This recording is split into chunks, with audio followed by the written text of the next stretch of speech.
Nestled deep in the heart of the Ghanaian countryside, the village of Asantman hummed with life and history. The vibrant community, surrounded by thick forests and the gentle sway of palm trees, had existed for centuries, thriving on the rhythms of tradition. Every aspect of life, rituals, celebrations, and communication, was carried through the deep, resonant beats of the drum.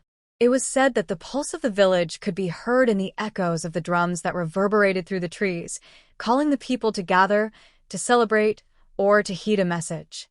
Amma, the village chief's daughter, had always felt the weight of her birthright. Her lineage came with expectations to uphold the family's honor, to lead the village with wisdom, and to marry strategically for the good of the community. However, Amma's spirit was anything but bound by tradition. She was a firecracker, full of ambition and dreams that stretched far beyond the village boundaries. Each day, as she walked the dirt paths lined with towering trees and vibrant flowers, she felt the suffocating pressure of a future already written for her. Her heart yearned for freedom, the chance to experience the world beyond the village, to explore her own passions and destiny. But the legacy of her father, the chief, loomed over her like a shadow, a reminder that duty was her guiding star. The village itself reflected the unity of tradition and duty, where every individual knew their place and every action had meaning. The elders sat under large, weathered trees, discussing matters of importance while young children played in the dirt, learning their roles from an early age. It was a community where the pulse of the drum was the pulse of life itself. The villagers communicated not just with words, but with the rhythm of the drums, which carried messages across the land in ways that words never could. The intricate beats told stories of joy, sorrow, and warnings.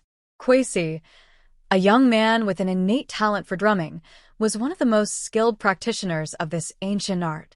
It was said that his beats could carry the weight of 1,000 words, and he was entrusted with delivering important messages between villages, whispers of peace, urgent calls for help, or simply the celebration of harvests.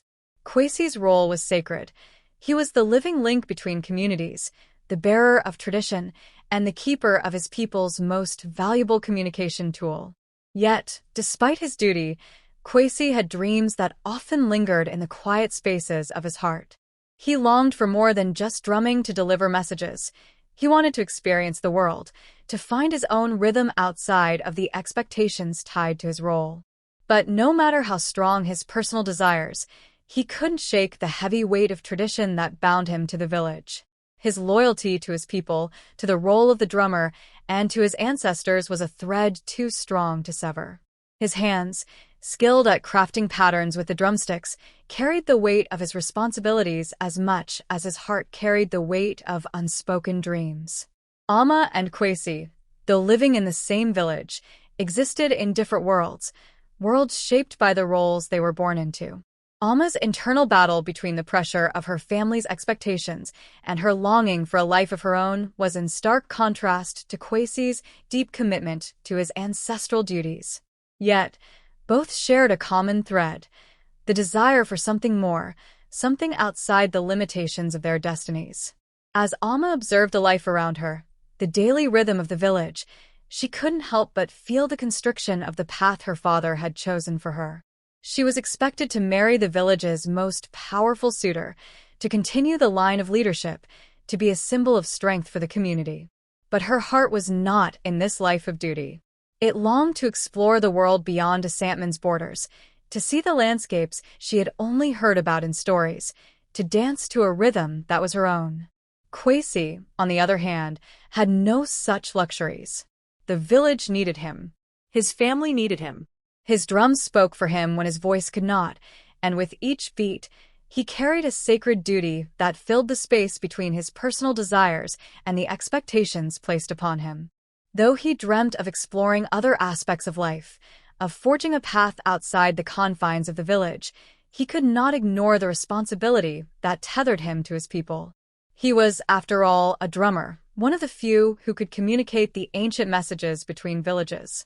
His heart felt heavy with this duty, knowing that the future he longed for seemed unreachable as long as tradition called him to stay.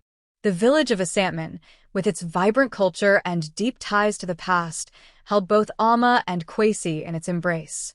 They were products of their heritage, shaped by the drums, by the land, and by the roles that fate had bestowed upon them. Yet within each of them lay the stirring of change, a desire to redefine their paths, to break free from the chains of tradition that held them both captive. The sun hung low in the sky, casting long shadows over the village of Asantman as the day began to wane. The rhythmic sounds of the drums, so familiar to the villagers, echoed through the dense forest that surrounded the village. For Kwesi, it was a place of solace, a quiet, sacred space where the weight of tradition could be momentarily forgotten. Deep within the forest, away from prying eyes, he practiced.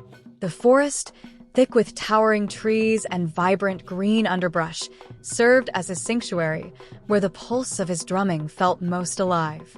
Here, the ancient rhythms came easily to him, his hands moving over the drum's surface with a fluidity that seemed to merge with the earth itself.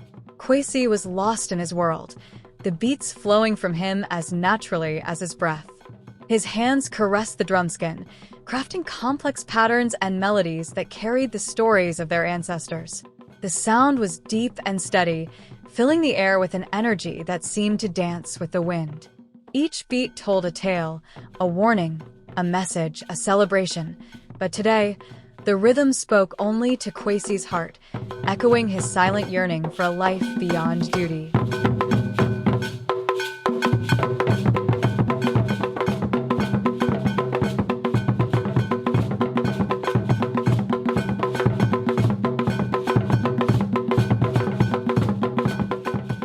Unbeknownst to him, Alma, too, had found herself drawn to the forest. The sounds of the drum had reached her ears as she wandered through the village, her mind weighed down by the heaviness of her future. The beats seemed to call out to her, pulling her away from her thoughts, beckoning her deeper into the woods. Her curiosity, piqued by the hypnotic rhythm, guided her steps toward the source of the sound. With each footstep, her heart quickened, her spirit drawn in a way she couldn't explain. When she reached the clearing, Alma was struck by the sight of Kwesi, so immersed in his music that he seemed to be a part of the very rhythm he created. His body moved with the flow of the drum, his feet tapping in sync with the beats, his face serene yet intense in concentration. His drumming was not just a performance, it was an extension of his soul, and Alma, with her own longing for freedom and expression, felt it deeply. For a long moment, Alma stood in the shadows, silently watching him. The forest around them seemed to hold its breath, the leaves trembling in time with the beats. Her eyes were fixed on him, on the way he moved, the grace with which his hands struck the drum. She could feel the music vibrating through the air, through her own body, and suddenly, she understood it. The language of the drums was no longer foreign to her. It resonated deep within her being, as though it had always been a part of her. When Kwesi finally stopped playing, a silence fell over the forest. Alma's presence had not gone unnoticed. He turned slowly, his eyes meeting hers. In that instant, something passed between them, a moment of recognition. Two souls who had lived in separate worlds, bound by their duties and expectations, now saw one another for the first time. Neither knew it then, but this brief glance would set them on a course neither could control. Alma took a tentative step forward, her heart pounding in her chest. She had heard of Kwesi, of course. His reputation as the village's finest drummer had spread far and wide. But seeing him in this intimate, unguarded moment was unlike anything she had imagined. It was not the figure of a mere tradition-bearer, it was a man whose music carried the weight of something far greater. Kwesi, on the other hand, saw something in Alma he had not expected. She was the daughter of the chief, bound by her lineage, and expected to follow a life of tradition. Yet, there was something in her eyes, something that spoke of a yearning, a hunger for something beyond the roles she was destined to play. He had known Alma all his life, but today, in the forest, he saw her differently. "I didn't mean to disturb you," Alma said softly, breaking the silence. Her voice was filled with an unfamiliar awe, as if the music had cast a spell over her. Kwesi smiled, his gaze steady and calm. "You didn't disturb me. The drum calls to everyone in its own way. It has a way of finding those who are meant to hear it." The words hung in the air, and Alma felt a strange sense of comfort in them, as though the drum had not only called to her physically but to something deeper, an unspoken connection between them. She took another step closer, drawn to the rhythm she now understood so clearly. Kwesi lowered his drumsticks, his expression thoughtful. "You seem to understand it, the language of the drums?" Alma nodded, her heart fluttering. "It's strange, but it feels like it's been inside me all along. I can hear it in my heart." Kwesi's eyes widened slightly, and a flicker of recognition passed between them. Could she really understand the rhythms as he did? The idea seemed impossible, but in that moment, Kwesi found himself intrigued. From that day forward, Alma and Kwesi's paths intertwined in ways neither of them could have predicted.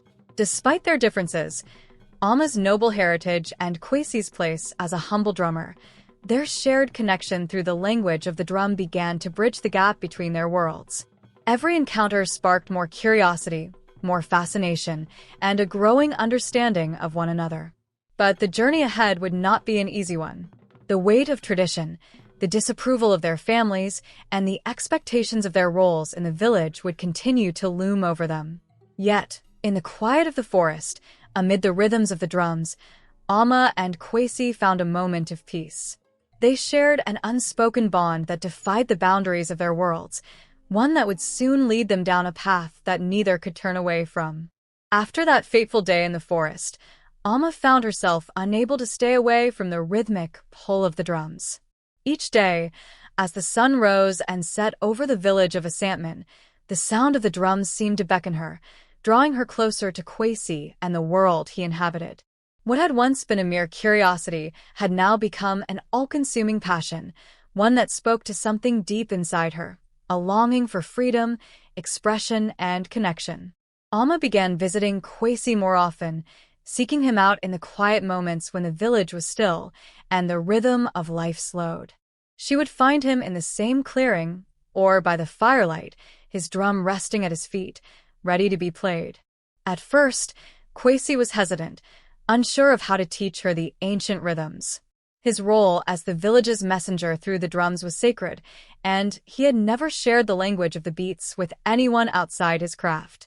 But there was something about Alma, her intensity, her natural grace, and the way she had connected with the drum from the very first moment, that made him willing to share his knowledge. He started by teaching her the basic patterns, the simple beats that formed the foundation of all messages carried by the drums. Alma listened intently, her eyes closed, her heart attuned to the pulse of the rhythms. She quickly discovered that the drums spoke to her in a way words never could. Each beat held meaning, each pause a space for reflection. It was a language all its own, complex yet beautifully simple, powerful yet full of nuance. Kwesi watched, amazed, as Alma's hands began to mimic his movements. She had a natural rhythm, a deep understanding of the beats, as if she had always known them, hidden deep within her. With each practice session, the two of them worked together, her hands slowly learning to strike the drum with precision, her body swaying to the rhythm as though the music itself was a part of her. The sounds they created were no longer just practice. They began to form a language, a dialogue between two people who had only just begun to understand each other. Over time, Alma's confidence grew, and so did the depth of her connection to Kwesi. The act of drumming, once an individual expression for Kwesi, became a shared experience. As they played together, their differences began to melt away. Kwesi's structured, disciplined approach to the drum was balanced by Alma's free-spirited energy, and together, their rhythms created something unique, a fusion of tradition and innovation, discipline and passion. Their practice sessions often turned into long hours spent in the peaceful solitude of the forest or in the quiet of the night by the firelight. The drumming became their shared sanctuary, a place where they could speak without words, a place where they could be free from the weight of the expectations placed upon them by their families and the village. The beats of the drum carried their emotions, their fears, their hopes, and, most of all, their growing affection for one another. The language of the drums became more than just a form of communication. It became the metaphor for their relationship. The beats were complex, intricate, and layered, much like their feelings.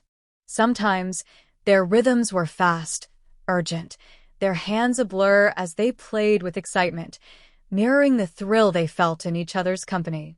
Other times, the beats slowed, their hands moving in gentle, contemplative patterns, reflecting the quiet moments of understanding and tenderness that passed between them. Alma began to see the drums as a mirror of their love, a love that was not without its challenges, but one that was deeply intertwined and inseparable, like the patterns in the beats they played. There were moments of discord, of frustration, but always a return to harmony, just as the rhythms of the drums always found their way back to their foundation. In this way, the drums became a reflection of their growing bond, a connection that was built not on words, but on something deeper, something that transcended their individual worlds. Kwesi, too, found himself changing. In teaching Alma, he realized that the language of the drums was not just a tool for communication, it was a way of living, of connecting with the world around him and the people in it. Alma's presence in his life, her passion and her unrestrained joy, taught him to appreciate the beauty of freedom within tradition. He had always believed that duty to his people was paramount, but through Alma, he saw that there could be room for love, for expression, and for change. The drums became the heartbeat of their relationship, a rhythm that pulsed through their every interaction, binding them together in a world that often tried to keep them apart. They were learning, not only the language of the drums, but the language of love, one that didn't need to be spoken, but felt deeply in every beat. But even as their connection deepened, they both knew that their relationship was fragile. The village was watching, the whispers of their forbidden bond growing louder with each passing day. Despite this, they were no longer afraid. Together, through the language of the drums, they had found a strength, a unity that transcended their individual fears and doubts. The love they had uncovered in each other was becoming more powerful than any tradition, more enduring than any expectation. As their rhythms grew in complexity, so too did their hearts, drawing closer to a future that neither had dared to imagine before.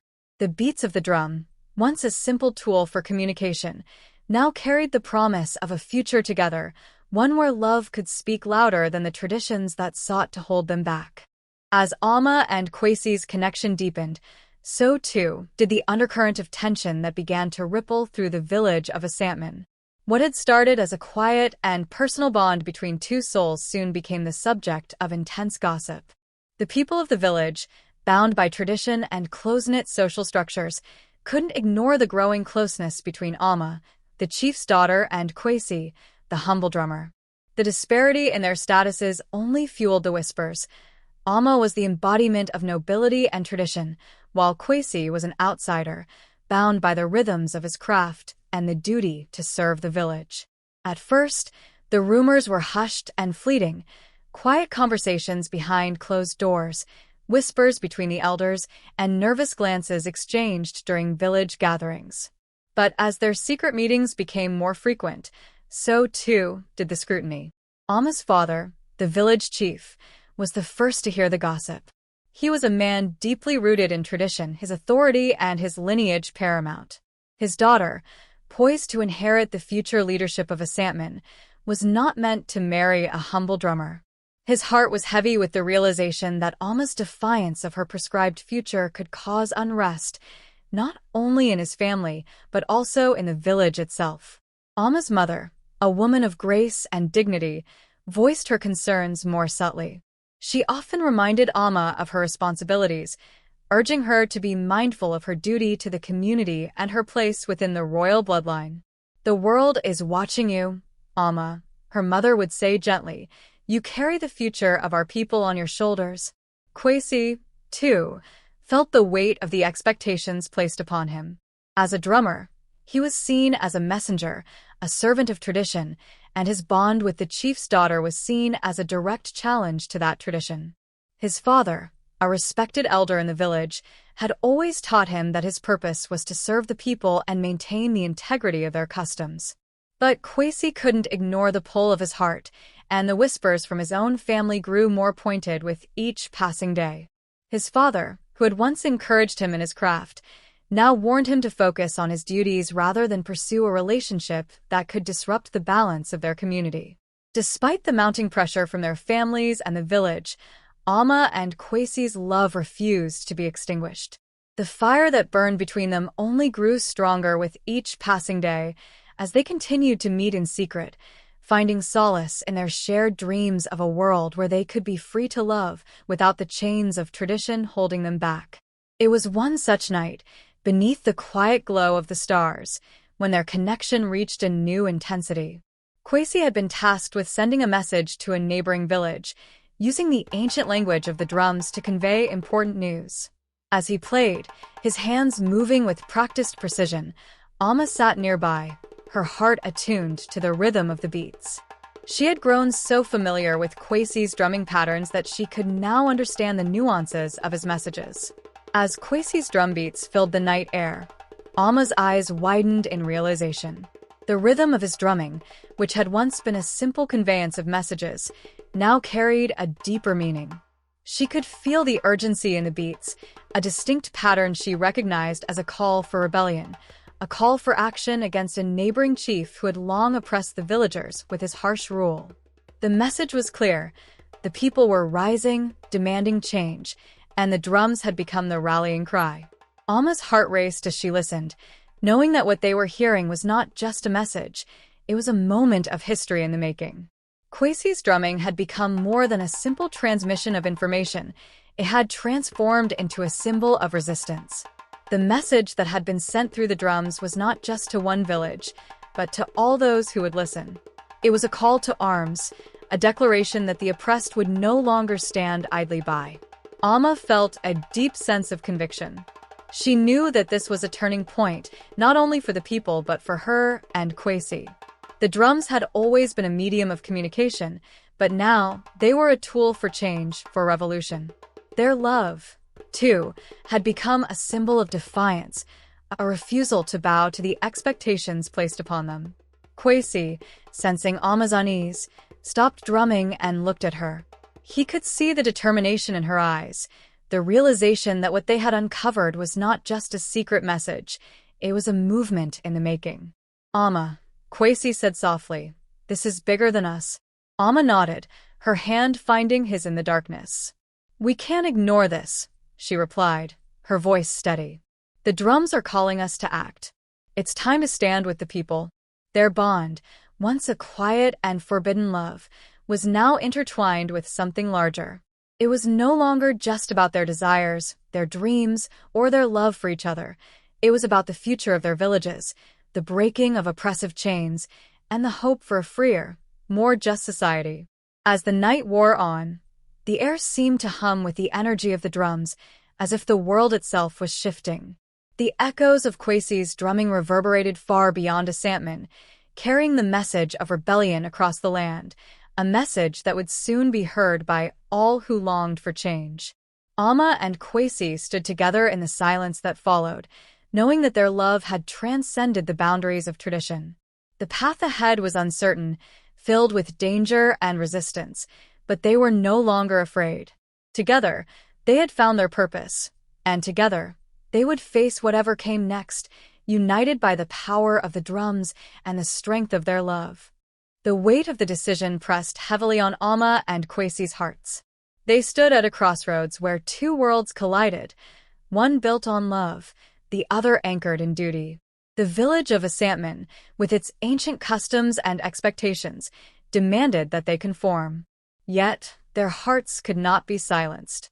What began as a forbidden love, hidden in the shadows, had grown into something far greater, an unstoppable force that echoed through the beats of the drums and the rhythm of their souls. Amma's status as the chief's daughter meant that her future was tied to the village's prosperity and its continued adherence to tradition. Her marriage was meant to secure alliances, uphold family honor, and keep the village's power intact. But Amma's vision had shifted.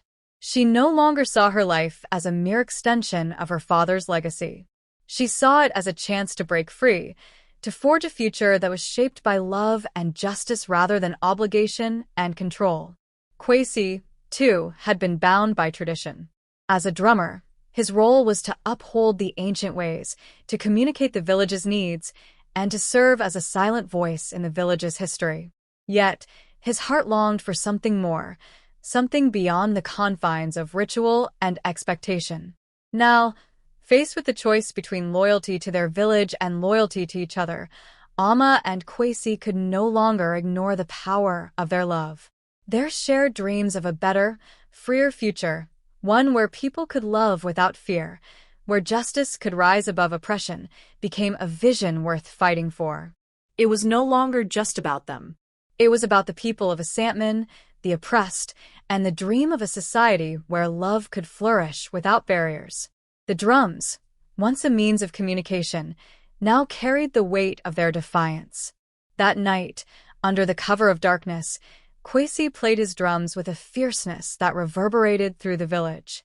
The beat was strong, steady, and unyielding, each stroke of the drum sending a message far beyond their village, echoing through the hills and forests like a clarion call for change. Amma stood beside him, her heart pounding in time with the rhythm. With each beat, she felt the stirrings of a revolution that went beyond politics, beyond tradition. It was a revolution of the heart, a fight for love and unity. As the echoes of the drums rang out into the night, their message was clear. The village's oppressive traditions were no longer a force to be reckoned with. Amma and Kwesi had chosen to rise, not just as lovers, but as symbols of resistance and change. The message carried in the beats of the drum was a call to arms, a call to resist the old ways and fight for a future where love could exist freely, unburdened by the chains of tradition. Amma and Kwesi stood together, hand in hand, knowing that this was not just a moment for them, but for everyone who had ever been silenced, oppressed, or forced to conform. The drums, the heartbeat of their love, carried a power beyond anything they had ever imagined. It was as if the entire world had paused, listening to the echo of their revolution. The villagers, once bound by the old ways, could now hear the call to change. The power of love had become a weapon, and the unity they shared was the spark that would ignite a fire of transformation across the land. As the night wore on and the drums finally fell silent, Amma and Kwesi realized that their love was not just their own. It was the pulse of a new world, one where love and duty could coexist. Their union was not a rebellion against tradition. It was a testament to the fact that tradition itself could evolve, and that love, in its purest form, could bring about the change that was so desperately needed. They had defied the odds, broken the chains, and created something beautiful, a legacy of love, hope, and unity that would resonate long after the drums fell silent. In the quiet that followed, the villagers began to emerge from their homes, moved by the resonance of the drums. Some stood in awe, others in fear, but all felt the power of what had just transpired. They could not ignore the force of the love and rebellion that had swept through their village. Amma and Kwesi, standing together, knew they had ignited something that would change the course of their future. For in the end, they realized that sometimes the most profound revolutions begin with a single heartbeat, and the most powerful messages are carried not just through words, but through the rhythm of the heart and the beating of the drums.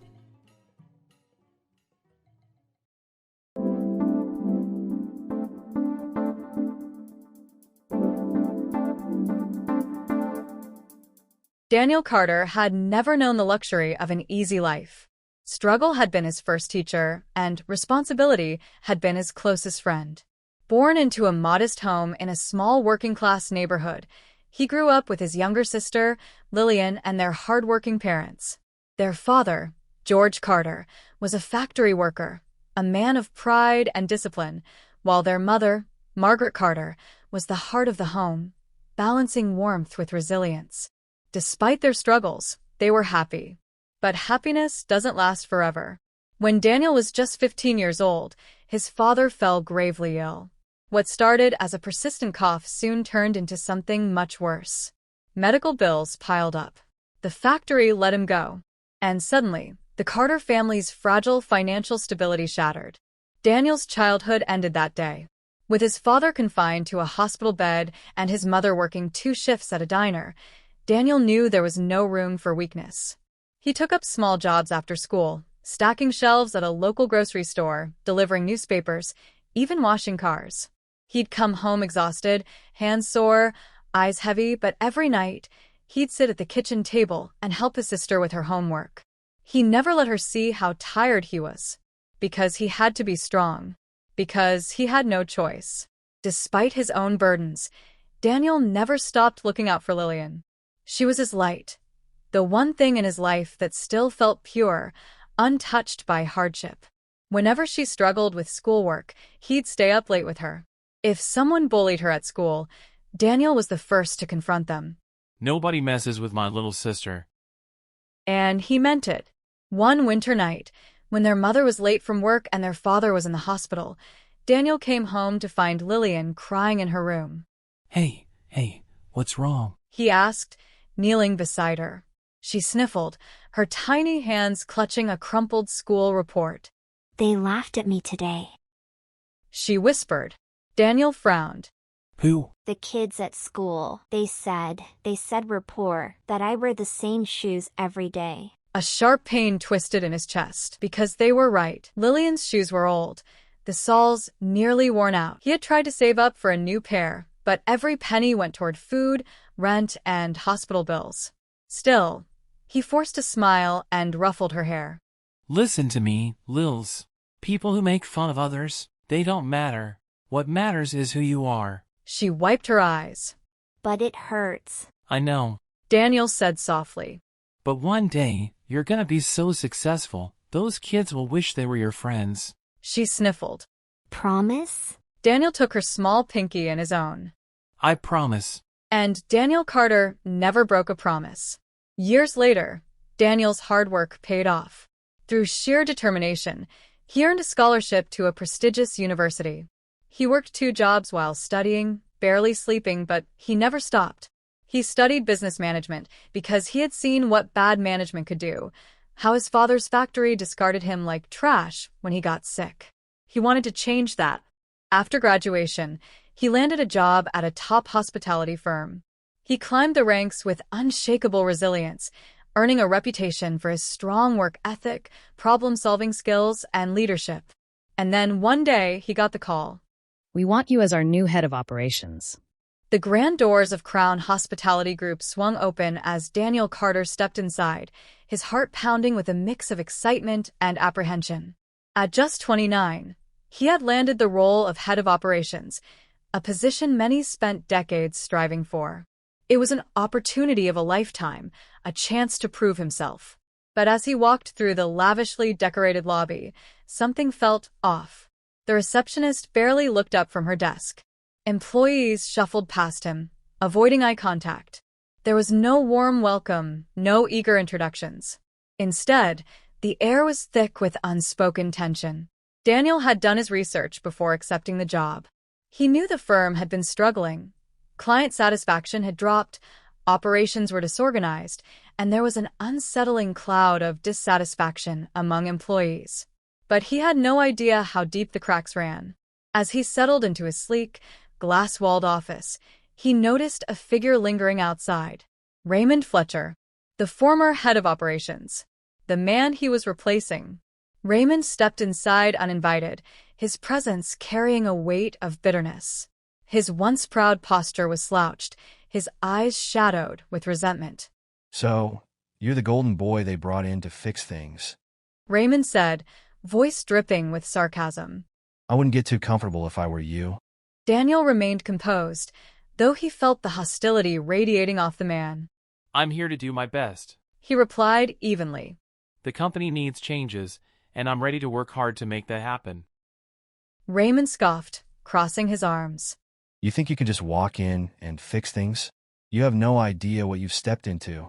With that, he turned and stormed out, leaving Daniel with a sinking feeling in his chest. Determined to understand the depth of the company's issues, Daniel wasted no time. He called for a meeting with the department heads. The room was silent as he entered, eyes watching him cautiously. He introduced himself with a warm but confident tone. I know things haven't been easy. I'm not here to point fingers. I'm here to work alongside you to get this company back on track. Murmurs passed through the room, but before anyone could respond, the director of logistics, Mr. Caldwell, slammed a folder onto the table. Then explain how you're going to deal with this mess. Daniel opened the file, scanning the reports. His stomach tightened. Missed deliveries. Orders lost in transit. Customer refunds skyrocketing. The numbers were worse than he imagined. Then, the head of human resources, Ms. Torres, spoke up. Staff morale is at an all-time low. We've lost 6 top employees in the past 3 months. Nobody feels valued anymore. One by one, the department heads voiced their frustrations. It was a storm of problems, financial losses, employee dissatisfaction, operational breakdowns. Daniel had expected challenges, but not a full-scale disaster. Still, he did not flinch. He listened carefully, absorbing every detail. His mind worked rapidly, piecing together the puzzle. I understand your frustrations. He finally said, And I won't pretend there's an easy fix. But I promise you, this company will rise again. That night, long after the office emptied, Daniel remained at his desk. He studied reports, analyzed systems, and mapped out a battle plan. His phone buzzed. A message from an unknown number. Don't bother. You'll fail just like I did. Daniel stared at the screen for a long moment before setting the phone down. He could already feel the weight of resistance pressing in on him.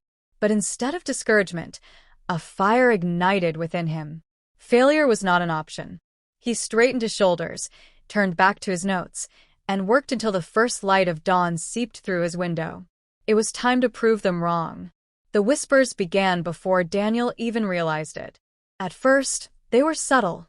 Quick glances exchanged in hallways, hushed conversations that fell silent whenever he entered a room. But soon, the murmurs turned into something more insidious. The very people he was working tirelessly to support were starting to doubt him. Daniel didn't need to ask why. He already knew. Raymond, the former head of operations, had not taken his downfall lightly.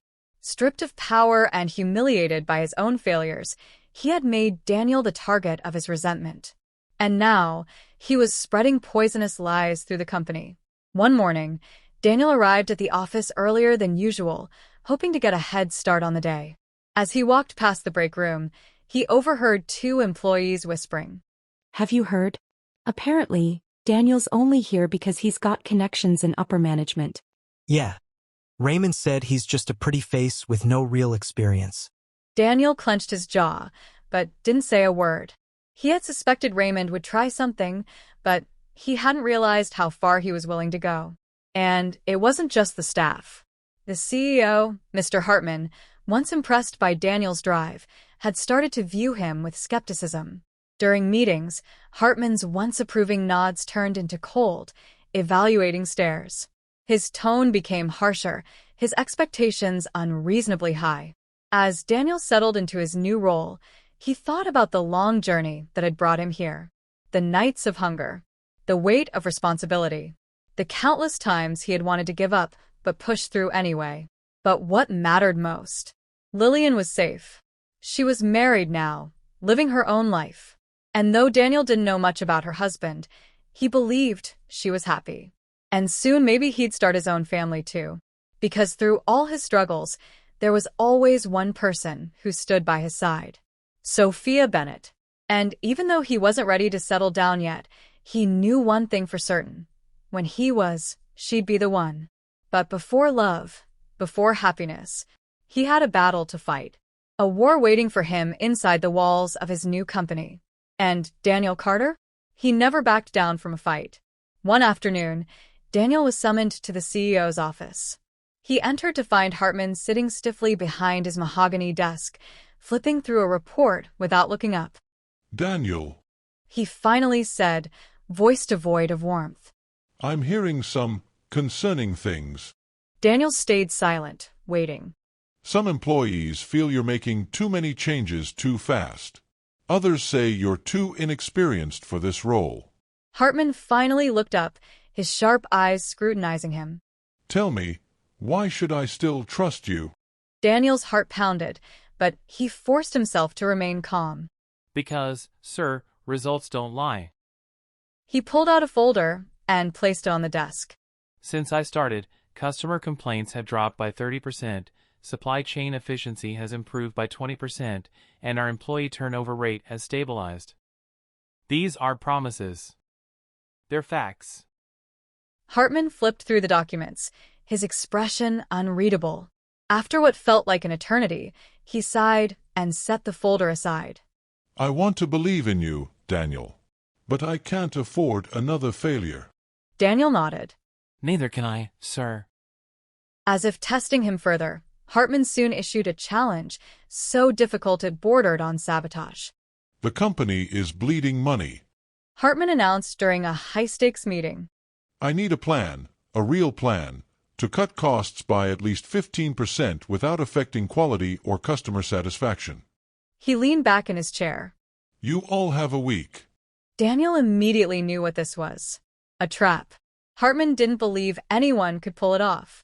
And if Daniel failed, it would prove Raymond's rumors true. Raymond smirked from across the table, his eyes glinting with amusement. He knew this was Daniel's test. The following days were a blur of sleepless nights, endless calculations, and a brutal workload. Every spreadsheet, every contract, every inefficiency, Daniel examined them all. He sought advice from financial analysts, supply chain experts, and even frontline workers. He had to be better. He had to be perfect. The night before the deadline, Daniel sat alone in his office, staring at the polished final version of his proposal. His eyes burned from exhaustion, but his mind buzzed with certainty. This was it. The next morning, in the boardroom, the executives took turns presenting their cost-saving strategies. Some suggested layoffs. Others recommended cutting amenities. None of the ideas balanced efficiency and quality. Then it was Daniel's turn. He stepped forward, exuding confidence, and laid out a revolutionary plan. A restructuring of vendor contracts to eliminate unnecessary middlemen. A reallocation of resources to prioritize high-revenue departments. An overhaul of the scheduling system to reduce overtime costs without cutting jobs. When he finished, the room was silent. Then, after a moment, applause. Hartman, who had been watching him with an unreadable expression, finally nodded. This is remarkable. He admitted. This is the kind of thinking we need. Then, before the entire board, he announced, Effective immediately, Daniel is promoted to Director of Operations. A wave of emotions crashed over Daniel. Pride, relief, and a quiet satisfaction. He had won. But as he glanced across the room, he saw Raymond, his fists clenched, his face twisted with barely contained fury. The war between them was far from over. Through all of this, there was only one person who kept Daniel grounded. Sophia Bennett. Sophia wasn't just his girlfriend. She was his safe place. She had known him before the promotions, before the power struggles, before the war with Raymond. She loved him not for his success, but for his heart. One night, after an especially brutal day at work, Daniel sat on the couch in Sophia's apartment, his head in his hands. She sat beside him, gently running her fingers through his hair. Talk to me, She whispered. Daniel exhaled slowly. I feel like I'm fighting a war at work. And I don't even know who the enemy is. Sophia tilted his chin up, making him look into her eyes. You know who it is. You just have to be smarter than him. Daniel stared at her. She was right. He wasn't going to let Raymond win. He had come too far, fought too many battles, to lose now.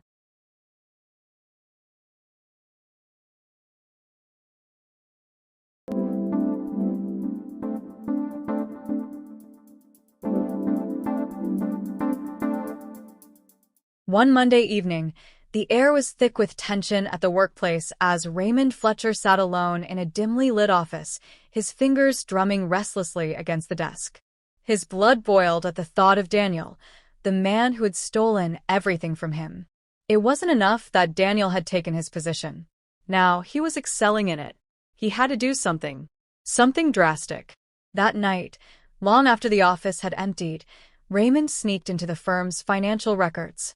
His hands trembled slightly as he accessed a restricted account, one that only high-level management could touch. A few unauthorized transfers. A few missing figures. Nothing too obvious. Just enough to create a financial ghost, one that would later point the blame at someone else. And when it all fell apart, Daniel Carter would be the one to take the fall. Days passed before anyone noticed the discrepancy. It was Mr. Lionel Green, the company's chief accountant, who first caught the anomaly.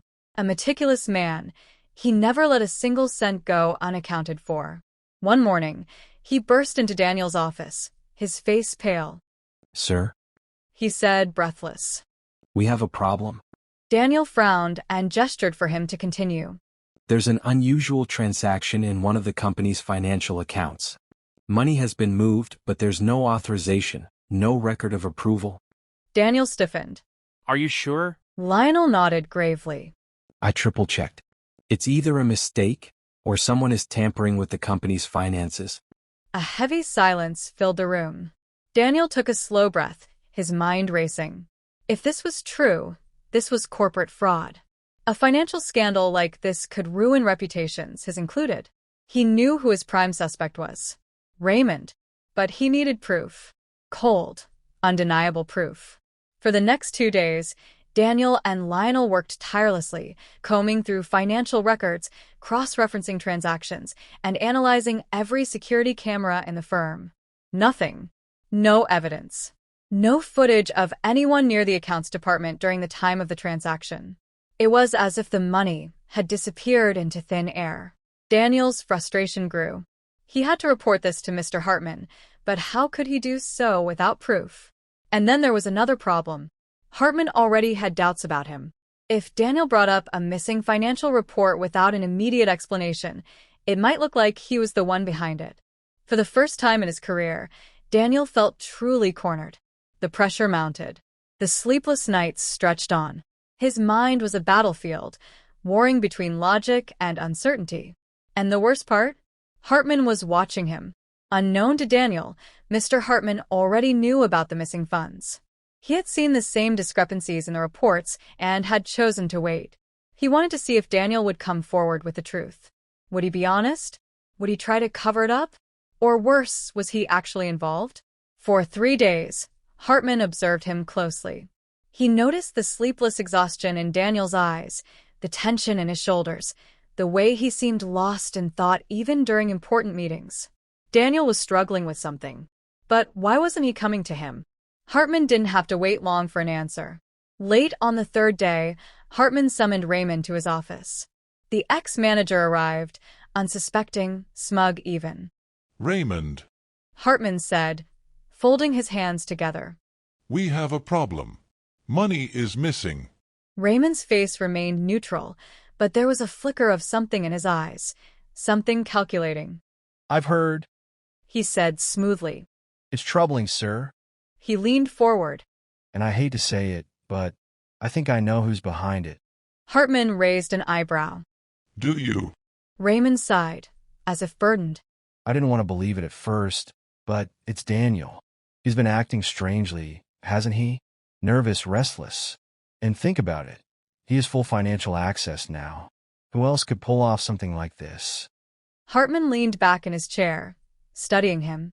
He had expected Raymond to try and deflect the blame onto Daniel. But hearing the lies spill so effortlessly from his lips, it was all the confirmation Hartman needed. But instead of reacting, he played along. Hartman mused. "That's serious. I'll need to call an emergency meeting to get to the bottom of this." Yes, sir. I think that's the right thing to do. Raymond nodded eagerly.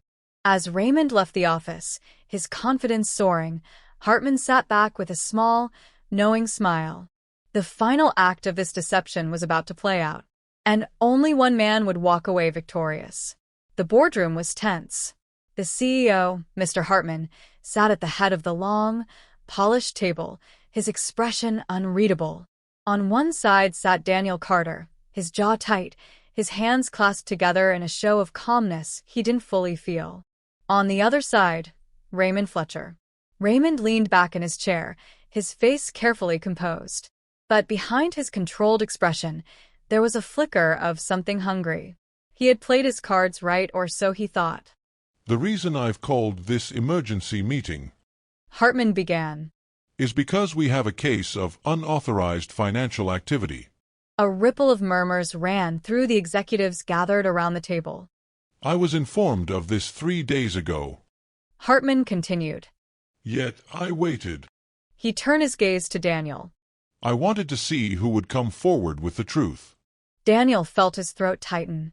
He had wrestled with his decision. He hadn't wanted to report something without proof. But now he wondered if waiting had been a mistake. Hartman sighed. It seems, however, that someone has already offered me an answer.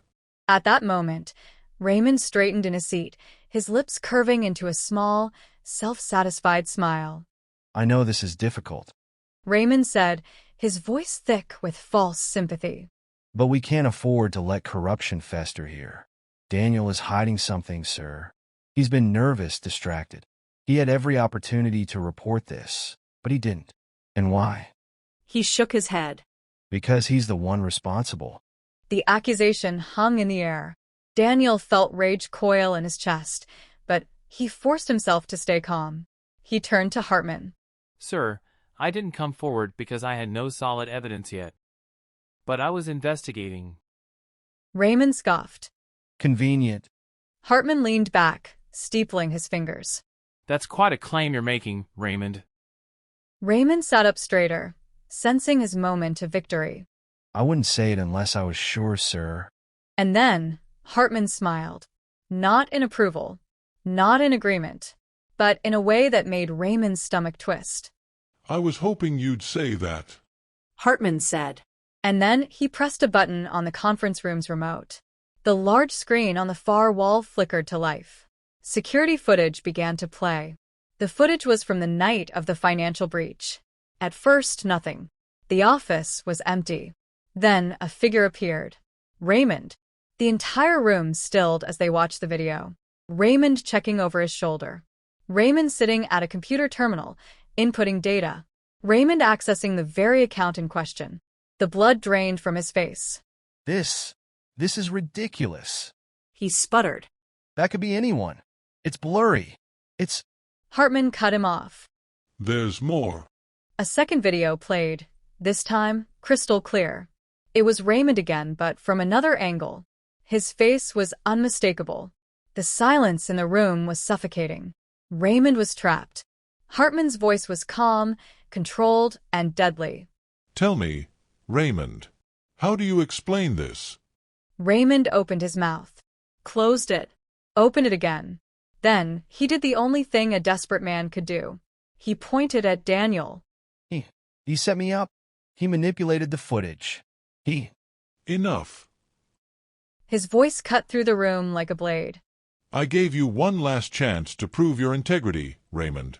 And instead, you tried to destroy the reputation of the one man who actually cares about this company. Raymond stopped breathing. You're fired.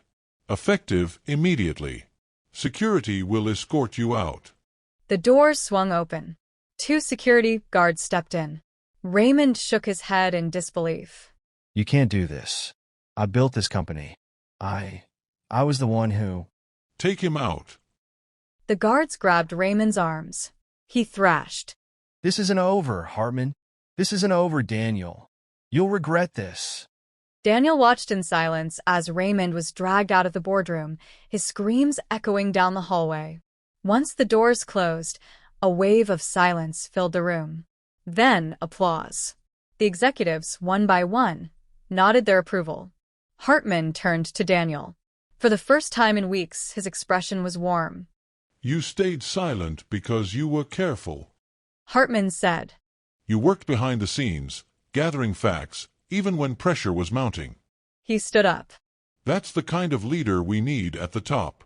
And then the announcement. Effective immediately, Daniel Carter is promoted to Vice President of Operations. A surge of emotions hit Daniel all at once. Relief, pride, vindication. But most of all, he felt gratitude. Because today, he had learned something invaluable. The greatest battles are not fought in loud confrontations. They are fought in patience, integrity, and the ability to stand strong, even when the world is against you. And as Daniel left that boardroom, stepping into his new future, he knew one thing for certain. This was just the beginning.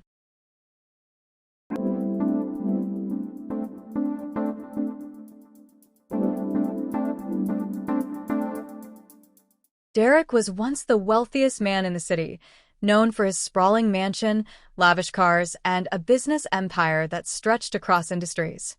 His generosity was unmatched, a man admired by all.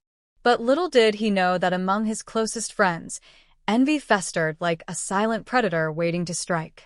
His best friend, Samuel, had always been by his side, his laughter echoing in Derek's grand halls, his presence constant at every celebration.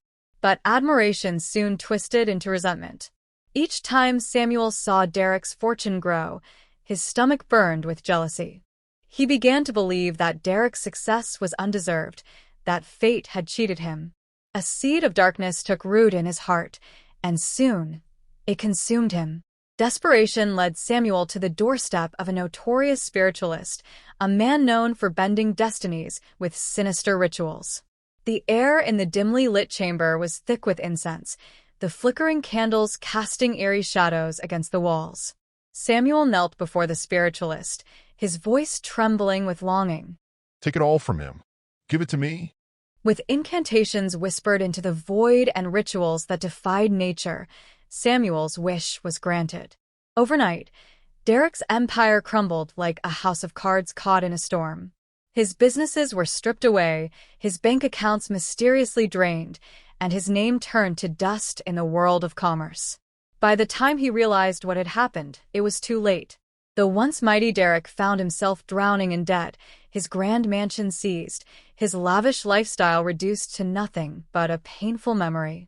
His health deteriorated under the weight of the betrayal and sudden misfortune, leaving him weak and bedridden.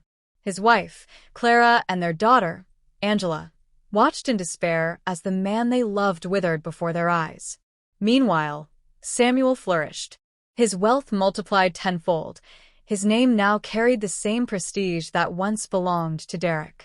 He reveled in his newfound fortune, hosting extravagant parties in the same circles where Derek had once been celebrated. But beneath the surface, he harbored nothing but disdain for the family he had destroyed. Derek's fall from grace left his family in ruins. Gone were the days of lavish feasts and luxurious travels.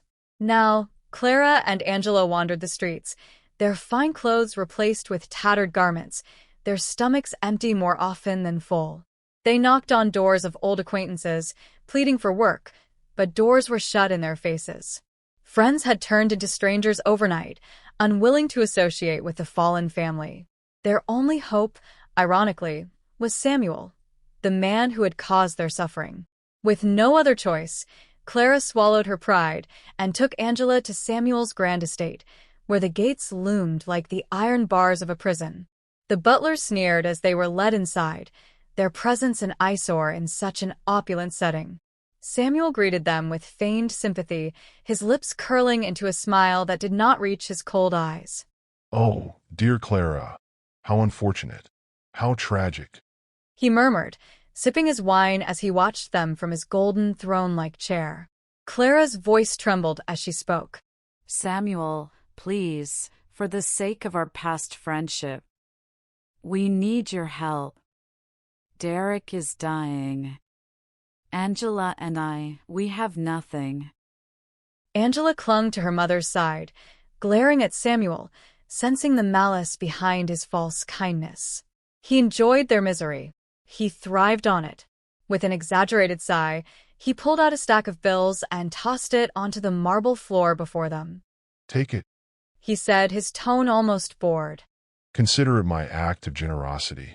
Clara hesitated, but Angela bent down, gathering the money with trembling hands. Samuel chuckled. See? I'm not so bad, am I? But as soon as they turned their backs, his expression darkened. He despised them, yet their suffering entertained him. He would keep them close just to watch them grovel. Days later, the news came like a death sentence. Derek's condition had worsened. The doctors demanded an astronomical sum for treatment. Clara and Angela were frantic, knocking on every door and pleading for assistance, but none came. Samuel watched from afar, waiting for the perfect moment to strike. Then, like a vulture circling its dying prey, he approached them with his final offer. I will pay for Derek's treatment, he said smoothly, his fingers tapping against the armrest of his chair. but in exchange, Angela must marry me. Clara gasped. Angela recoiled in horror. The very thought of being bound to this cruel man sent shivers down her spine. You monster! Clara spat.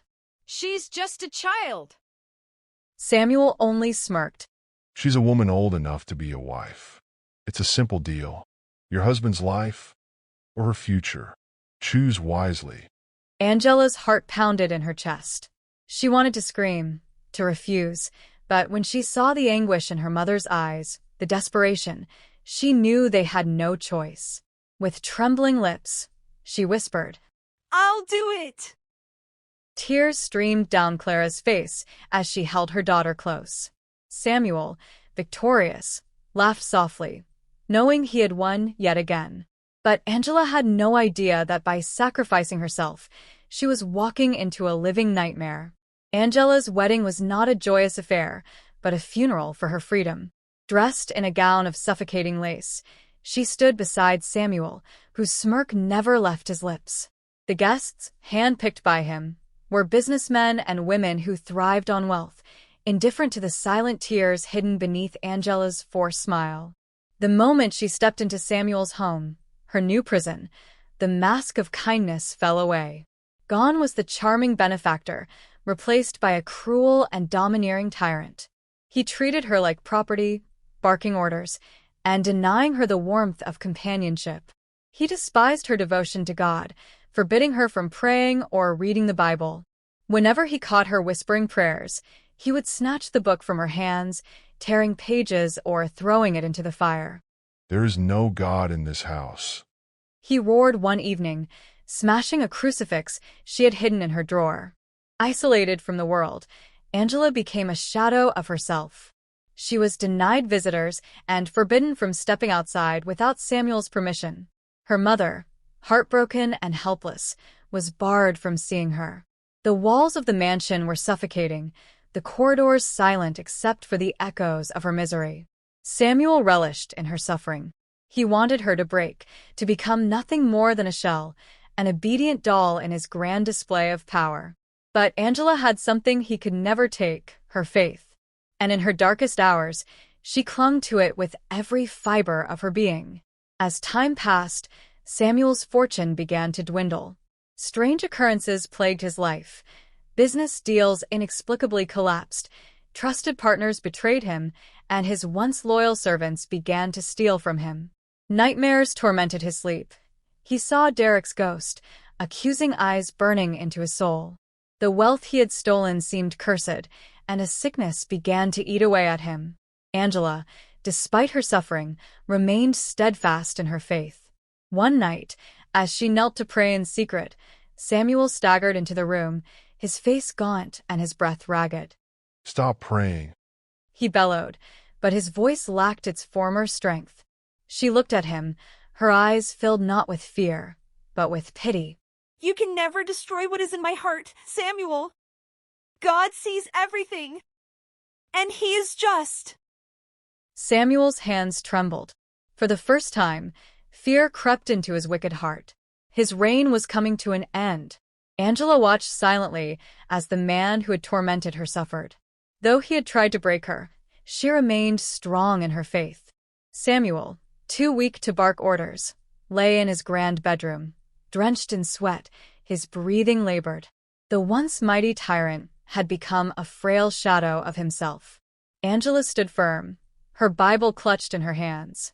Only God can help you now, Samuel. Confess your sins. Seek his mercy.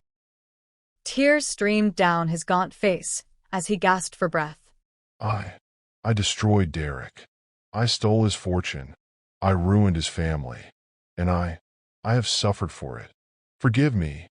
He broke into violent sobs, his body convulsing as though demons clawed at his soul. Angela knelt beside him. Only God can grant you forgiveness, Samuel. But you must repent with your whole heart. As his vision blurred, Samuel cried out in desperation, his final breath escaping in a strangled whisper. God, forgive me. And then, silence. The man who had caused so much pain was no more.